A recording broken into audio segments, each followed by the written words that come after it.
India மற்றும் இங்கிலாந்து அணிகள் மோதவிருக்க Providence மைதானத்தில் நடப்பு தொடரில் நடைபெற்ற 5 போட்டிகளில் முதல்ல பேட்டிங் செஞ்ச அணி 3 போட்டிகளையும், இரண்டாவதா பேட்டிங் செஞ்ச அணி 2 போட்டிகளையும் ஜெயிச்சிருக்காங்க.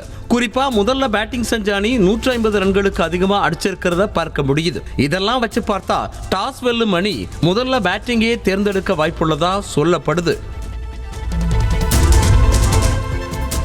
முதல் செமிஃபைனல்ஸ் போட்டியில மோதவிருக்க ஆப்கானிஸ்தான் அணி குரூப் சுற்றுல 3 போட்டிகளையும், சூப்பர் 8 சுற்றுல 2 ஆட்டங்களையும் வெற்றியை பதிவு செஞ்சிருக்கு. தென்னாப்பிரிக்க அணி குரூப் மேட்ச் மற்றும் சூப்பர் 8 சேர்த்து விளையாடிய அனைத்து போட்டிகளையும் வெற்றியை பெற்றிருக்கு.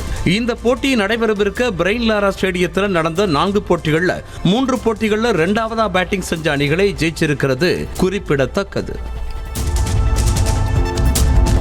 இரண்டாவது செமிஃபைனல்ஸ் போட்டியில மோதவிருக்க இந்திய அணி லீக் மற்றும் சூப்பர் 8 சுற்றுன்னு சேர்த்து 6 போட்டிகளை ஜெயிச்சிருக்கு. ஒரு போட்டி மழையால கைவிடப்பட்டது. இங்கிலாந்து அணி குரூப் சுற்றுல 2 போட்டிகளையும், சூப்பர் 8 சுற்றுல 2 போட்டிகளையும் ஜெயிச்சிருக்கிறது குறிப்பிடத்தக்கது. செய்திகளை உடனுக்குடனும் துல்லியமாகவும் தெரிந்து கொள்ள சப்ஸ்கிரைப் பண்ணுங்க.